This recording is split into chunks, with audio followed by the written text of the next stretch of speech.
Hello everyone, this is Punit Kumar Sharma, PGT commerce. So आज का हमारा topic है। आज हम अकाउंटेंसी स्टार्ट कर रहे हैं। तो हमारा टॉपिक है second chapter, that is accounting for partnership form fundamental. इसमें हम क्या करेंगे, किसी भी पार्टनरशिप में क्या अकाउंटिंग होती है, क्या बेसिक अकाउंटिंग अकाउंट्स हम बनाते हैं, वो हम सीखेंगे। So, our new chapter or new topic is accounting for partnership firm fundamental. So, we will learn about the fundamental or basic accounting for partnership. So, हमें सबसे पहले हमें क्या पढ़ना पड़ेगा, व्हाट इज पार्टनरशिप। हमें ये पता होना चाहिए what is partnership. So partnership is an agreement between two or more person to carried on a business and agreed to share future profit. दो या दो से ज़्यादा लोगों के बीच में अगर किसी भी बिजनेस को चलाने के लिए एक एग्रीमेंट होता है और वो उस बिजनेस के प्रॉफिट को अगर शेयर करने के लिए एग्री होते हैं, उसको क्या कहते हैं, उसे हम पार्टनरशिप कहते हैं। सो next is characteristic of partnership. आपने चैप्टर पहले ही पढ़ लिया है, इसलिए मैं जल्दी जल्दी बताता हूँ, ठीक है।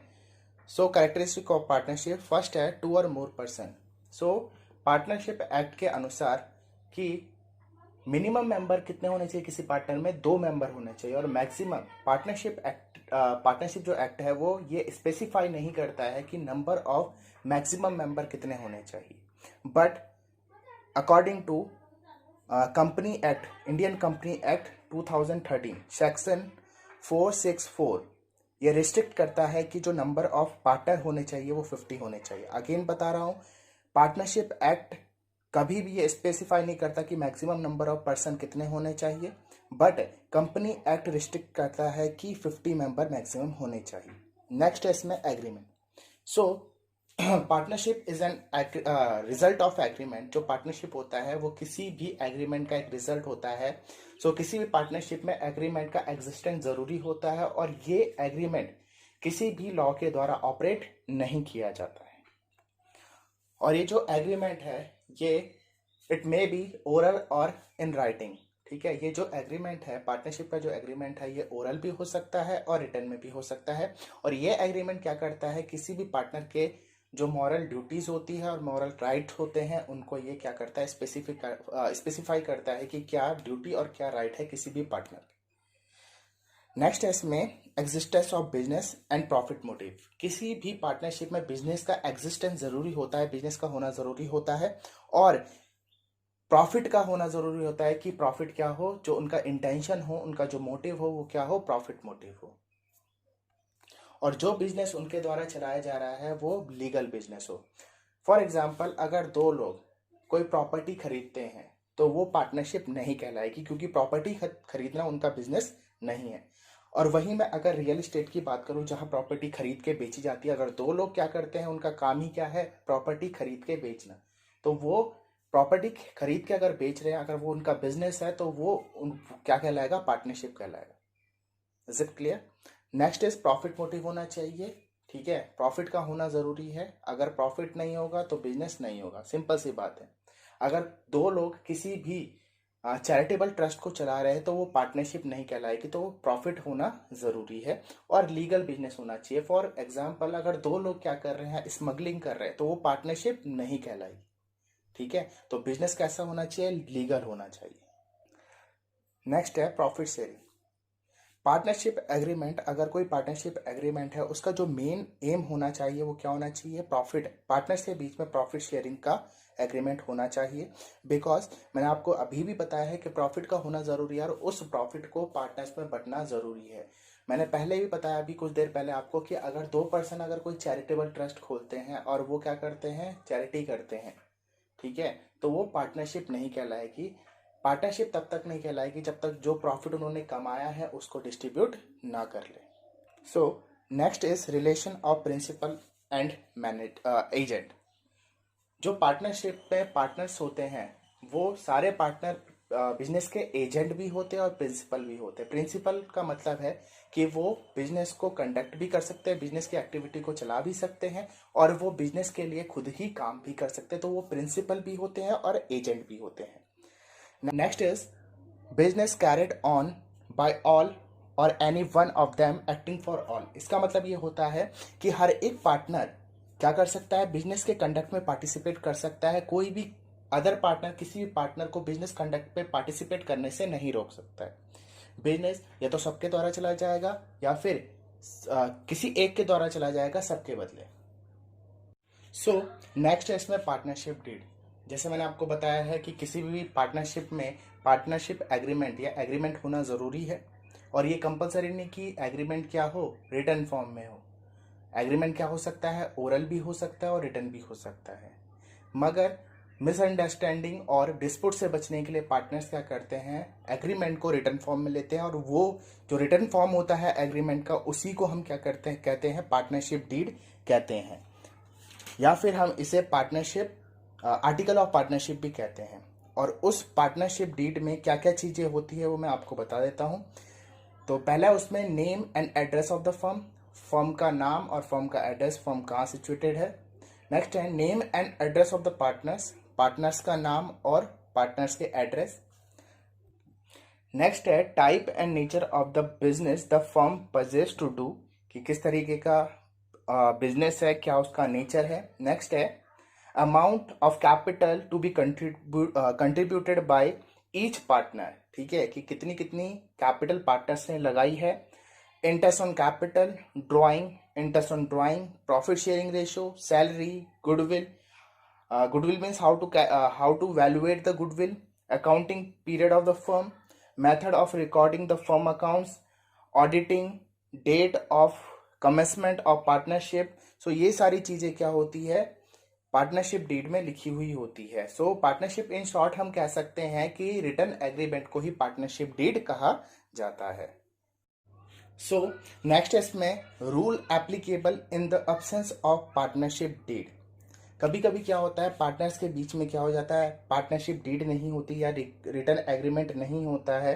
सो वहां अगर पार्टनर्स के बीच में क्या हो जाते हैं, डिस्प्यूट्स हो जाते हैं, तो कौन से रूल लगते हैं। सो इन रूल्स को कहते हैं rule applicable in the absence of partnership deed. So first, अगर कोई पार्टनरशिप डीड नहीं है यानी रिटर्न एग्रीमेंट नहीं है, तो profit sharing ratio should be divided equally. तो प्रॉफिट शेयरिंग रेशियो क्या होना चाहिए, इक्वल होना चाहिए। सो इंटरेस्ट ऑन कैपिटल, सो अगर पार्टनरशिप डीड नहीं है तो किसी भी पार्टनर को इंटरेस्ट ऑन कैपिटल प्रोवाइड नहीं किया जाएगा। No interest to be charge on drawing, कोई भी इंटरेस्ट ऑन ड्राइंग चार्ज नहीं किया जाएगा।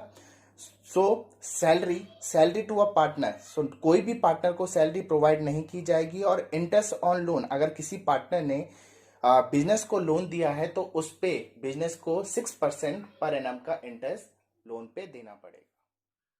अब हम न्यूमेरिकल पोर्शन में चलेंगे, तो सबसे पहले हम profit and loss appropriation account बनाना सीखेंगे कि कैसे हम profit and loss appropriation account बनाते हैं। तो उससे पहले profit and loss appropriation account बनाने से पहले आपको दो चीज़ों का पता होना ज़रूरी है, एक है चार्ज, एक है appropriation. So what is charge?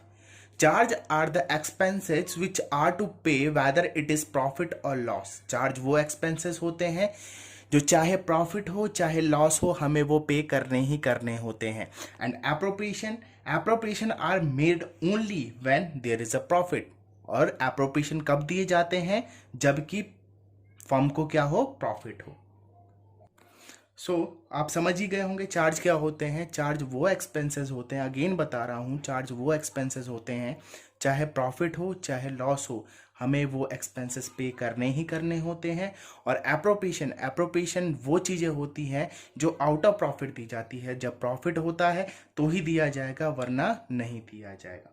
Now treatment of charge and appropriation, और चार्ज और एप्रोप्रिएशन का ट्रीटमेंट क्या होता है वो बताते हैं। सो चार्ज क्या होता है, it is debited to profit and loss account. तो सिंपल सी बात है, प्रॉफिट एंड लॉस अकाउंट में वो चीज़ें आती है, चाहे प्रॉफिट हो चाहे लॉस हो, हमें वो रिकॉर्ड करनी होती है। तो वो P&L अकाउंट में हम क्या करते हैं, उसे रिकॉर्ड करते हैं। तो चार्ज भी ऐसे ही होते हैं, चाहे प्रॉफिट हो चाहे लॉस हो, हमें वो रिकॉर्ड करने होते हैं। तो जो चार्जेस होते हैं वो डेबिटेड हो जाते हैं, they are debited to the P&L account. P&L account के प्रॉफिट एंड लॉस अकाउंट के डेबिट साइड में हम क्या कर देते हैं, चार्जेस को रिकॉर्ड कर देते हैं। वहीं बात करें हम एप्रोप्रिएशन की, सो एप्रोप्रिएशन आउट ऑफ प्रॉफिट दिया जाता है। तो सिंपल सी बात है, इसका ट्रीटमेंट कहाँ होता है, it will be debited to the profit and loss appropriation account. ठीक है, अब मैं एग्जांपल देता हूं, what is the difference between charge and appropriation charge, जैसे कि हम एक एग्जांपल मान लेते हैं, जैसे कि interest on partners loan. So partners loan यानी जो पार्टनर ने लोन दिया है उस पर अगर हम इंटरेस्ट पे करेंगे तो it is treated as a charge. वो क्या किया जाता है, चार्ज ट्रीट किया जाता है। बिकॉज फर्म ये मानता है कि अगर हम क्या करते हैं, ये लोन अगर आउटसाइडर से भी लेते तो हमें क्या होता है, इस पे इंटरेस्ट पे करना ही करना होता है, चाहे प्रॉफिट हो चाहे लॉस हो। उसी तरीके से चाहे बिजनेस ने फर्म से बिजनेस ने क्या किया है, पार्टनर से लोन लिया है, तो उसमें बिजनेस को क्या करना पड़ेगा, पार्टनर को इंटरेस्ट पे करना ही करना पड़ेगा, weather it is profit or loss. तो ये चार्ज ट्रीट होता है। और इंटरेस्ट ऑन लोन का ट्रीटमेंट जो होता है वो कहाँ होता है, P&L अकाउंट। वहीं बात करते हैं हम interest on capital. Interest on capital क्या होता है, ये चार्ज नहीं होता है, ये एप्रोप्रिएशन होता है। सो ये कहाँ, प्रॉफिट एंड लॉस अकाउंट में क्या किया जाता है, profit and loss appropriation account में क्या किया जाता है, डेबिटेड किया जाता है। जब प्रॉफिट होता है तभी इंटरेस्ट ऑन कैपिटल दिया जाता है, वरना नहीं दिया जाता। Now start profit and loss appropriation account. Profit and loss appropriation account क्या होता है, it is prepared after the P&L account. P&L account के बाद बनता है। देखो पिछले साल तक हमने सोल प्रोप्राइटरशिप किया था, तो उसमें हमने नेट प्रॉफिट निकाला था, तो उसमें एप्रोप्रिएशन करने की जरूरत नहीं पड़ती, डिस्ट्रीब्यूशन नहीं होता है। क्योंकि क्या होता है, जो हमारा ओनर होता है वो सिंगल होता है। तो हमने पिछले साल सोल प्रोप्राइटरशिप का क्या निकाला था, प्रॉफिट एंड लॉस अकाउंट निकाला था। मगर पार्टनरशिप की बात करते हैं तो एप्रोप्रिएशन करना जरूरी हो जाता है। बिकॉज क्या हो जाते हैं, पार्टनर होते हैं या जो नंबर ऑफ ओनर होते हैं वो बढ़ जाते हैं। तो जो हमने नेट प्रॉफिट निकाला है उसको हम क्या करते हैं, आगे फर्दर डिस्ट्रीब्यूशन करते हैं। तो वो कहाँ करते हैं, प्रॉफिट एंड लॉस एप्रोप्रिएशन में। So it is profit and loss appropriation is the account which distribute the profit among the partners. ठीक है, जो नेट प्रॉफिट होता है उसे क्या करता है, P&L एप्रोप्रिएशन उसे क्या करता है, पार्टनर्स में क्या करता है, डिस्ट्रीब्यूट करता है। सो आपके पास एक परफॉर्मा है profit and loss appropriation account का, जिसमें ऊपर क्या दे रखा है, हेडिंग दे रखी है profit and loss appropriation account. ये क्या है, अकाउंट का नाम है। नीचे किस ईयर के लिए बन रहा है वो दिया होता है, for the year ended 31 March 2015, 16, 17, which ever year is given. जो भी ईयर आपको दे रखा है आप उसके हिसाब से ईयर डाल लेंगे। ठीक है, और एक बात और बता दूं कि जो profit and loss appropriation account होता है वो नॉमिनल इन नेचर होता है। ठीक है, मैंने पूछा था आप लोगों से what is the nature of profit and loss appropriation account, it is nominal in nature. And what is the formula of, what is the rule of the nominal account, debit to all losses and expenses, credit to all income and gains. So जो भी profit और gains जो होंगे हमें वो हम credit करेंगे, जो भी इनकम और गेन होगी हम उन्हें क्रेडिट करेंगे, और जो भी लॉसेस और एक्सपेंसेस होंगे उन्हें डेबिट करेंगे। सो स्टार्ट करते हैं। सबसे पहले हम प्रॉफिट ट्रांसफर करेंगे इसके नाम से, by profit and loss account के नाम से। हम ब्रैकेट में लिख सकते हैं profit transfer from profit and loss account. ठीक है, जो भी अमाउंट होगी हम उसे लिख देंगे। बिकॉज ये क्रेडिट में क्यों आया, बिकॉज जो प्रॉफिट का जो बैलेंस होता है वो हमेशा क्रेडिट बैलेंस होता है। देखो एक बात याद रखना कि जिस किसी का बैलेंस जो होता है उसका जो बैलेंस, ओपनिंग बैलेंस होता है वो उसी साइड आता है। जैसे फॉर एग्जांपल एसेट का हमेशा बैलेंस क्या होता है, डेबिट बैलेंस होता है, तो उसका ओपनिंग बैलेंस हमेशा डेबिट साइड में ही आएगा। जैसे बात करें हम लायबिलिटीज की, लायबिलिटीज का बैलेंस क्या होता है, लायबिलिटी का बैलेंस क्रेडिट बैलेंस होता है, और उसका ओपनिंग बैलेंस यानी लायबिलिटी क्रेडिट बैलेंस होता है, और क्रेडिट बैलेंस का ओपनिंग बैलेंस हमेशा क्रेडिट साइड में आएगा। यानी लायबिलिटी जब भी ओपन होगी वो क्रेडिट साइड से ही ओपन होगी। वैसे एक्सपेंसेस और लॉसेस का भी है। लॉसेस और एक्सपेंसेस का जो नेचर होता है वो डेबिट होता है, यानी क्या होता है, डेबिट बैलेंस होता है। और जब लॉसेस और एक्सपेंसेस को हम ओपनिंग फिगर में लाएंगे तो हमें उसे डेबिट करना पड़ेगा। Is it clear. वैसे इनकम और गेन, इनकम और गेन का बैलेंस क्या होता है, क्रेडिट बैलेंस होता है, तो उसका ओपनिंग बैलेंस हमेशा क्रेडिट में ही आएगा, डेबिट में नहीं आ सकता। सो इसीलिए प्रॉफिट एंड लॉस में जब हम प्रॉफिट एंड लॉस एप्रोप्रिएशन में जब हम ट्रांसफर करते हैं तो प्रॉफिट को हम क्रेडिट साइड लिखते हैं, बिकॉज प्रॉफिट का बैलेंस जो होता है वो क्या होता है, क्रेडिट बैलेंस होता है। इसीलिए हम उसे by profit and loss account के नाम से लिखते हैं, जिसका मतलब होता है profit transfer from profit and loss account. उसके बाद हम एप्रोप्रिएशन देते हैं, तो सबसे पहले हम, बहुत सारी चीजें होती है, तो सबसे पहले लिखते हैं हम to interest on capital, to interest on capital.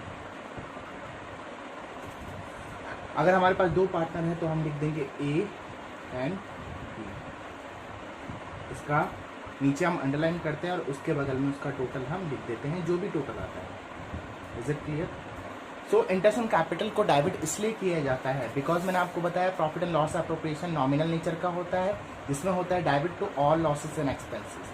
ठीक है, आप बोलेंगे इंटरेस्ट ऑन कैपिटल लॉस कैसे हो सकता है?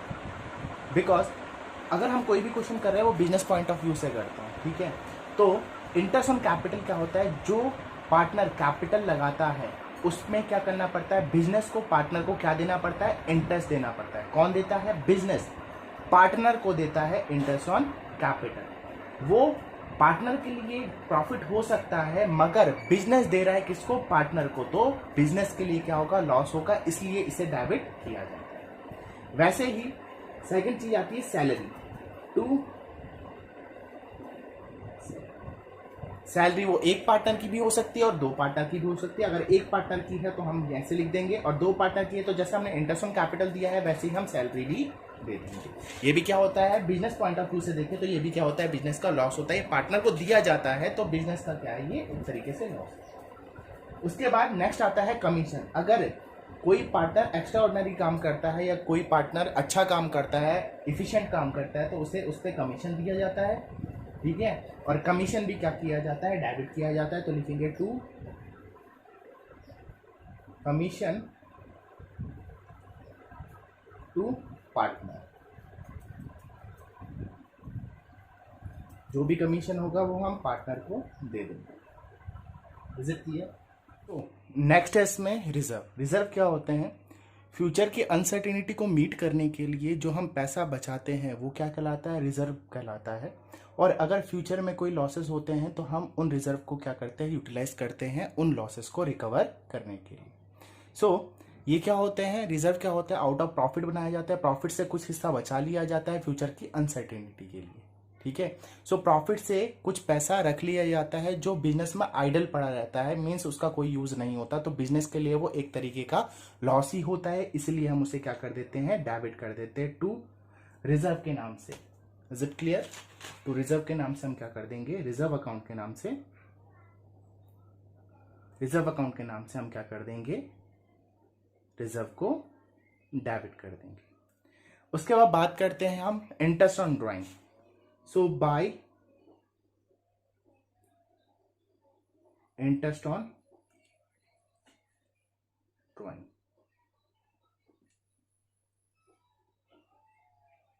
इंटरेस्ट ऑन ड्राइंग क्रेडिट इसलिए किया जाता है कि ड्राइंग वो अमाउंट होती है जो पार्टनर या ओनर क्या करता है अपने पर्सनल यूज के लिए या प्राइवेट यूज के लिए, अगर कोई गुड्स या फिर क्या करता है, अगर कोई भी कैश विड्रॉ करके ले जाता है तो उसे क्या कहते हैं? ड्राइंग कहते हैं।